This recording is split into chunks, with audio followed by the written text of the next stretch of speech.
long-distance phone. The Virginia candidates take sides on News Center Forum, Saturday at... This is NBC Nightly News with John Chancellor in New York.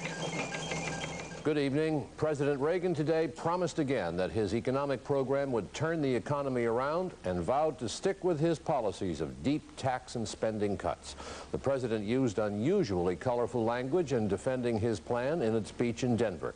Mr. Reagan is seen in this report from John Palmer using a glass teleprompter. And here's something of interest to the viewers of this program. The board of directors of the NBC affiliates, the television stations of NBC, would like to see the nightly news expanded to 1 hour a year from now. So would NBC. The board today informed the affiliated stations and will seek their views. If the Federal Communications Commission approves, the 1 hour long nightly news could be on the air in September 1982.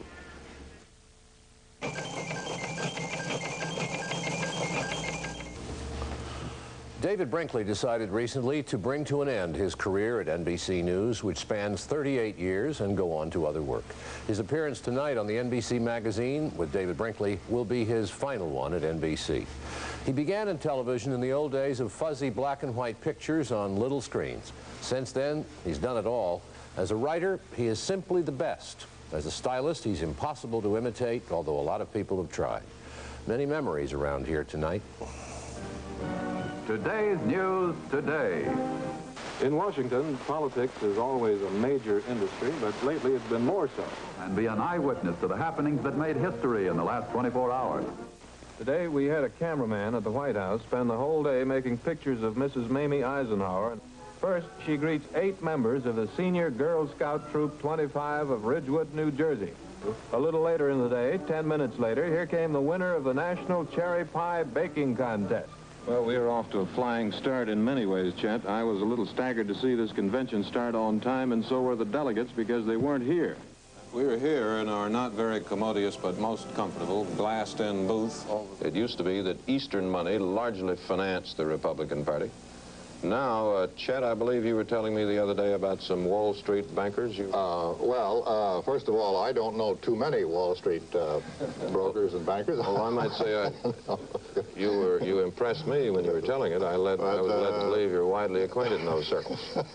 We do know that wherever our reporters go on the floor, they are followed by unidentified, faceless men who attempt to listen to everything they say.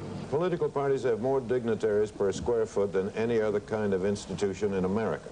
Kansas City has done a good job setting up for its first political convention since 1928. It has even emptied a barn, normally filled with sheep, run air conditioning into it, and made offices in it for Republicans. Apparently, they think anybody who wears a Brooks Brothers suit and does not know how to tie a tie is a liberal. He doesn't know how to tie a tie? No, they're always crooked.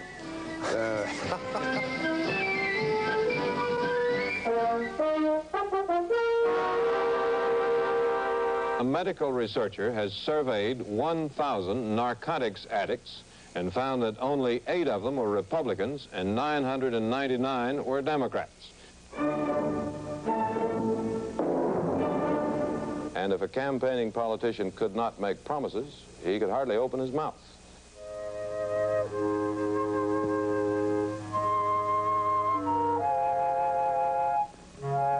Curiosity, on the mall one spring day, we asked some visitors if they would sell us the film out of their cameras. It appears from the home movies that Washington shakes and trembles quite a lot, is sometimes out of focus. All these piles represent a part, just a part, of the paper flooding into the office of one member of Congress, one member, in a few months. Vienna is so much in love with its past, it refuses to leave it. The Viennese in the past didn't believe in too much work, and they still don't. In this town, if you don't move fast, you'll be run over by a swarm of chattering Chinese.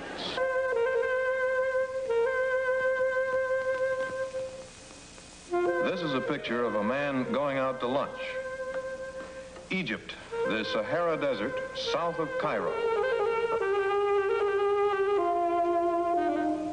And David, thanks for these years of happy association and for being such an easy colleague to work with and for all the kindnesses. Good night, Chet. And from Washington, thank you and good night for all of us at NBC News.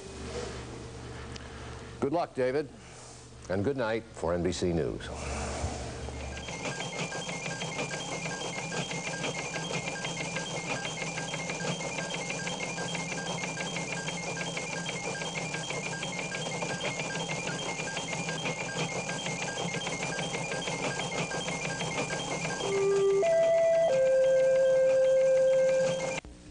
On NBC Magazine, meet Barry Goldwater, still a conscientious conservative and formidable foe. Then share the plight of abandoned Asian children in search of their American fathers, Friday.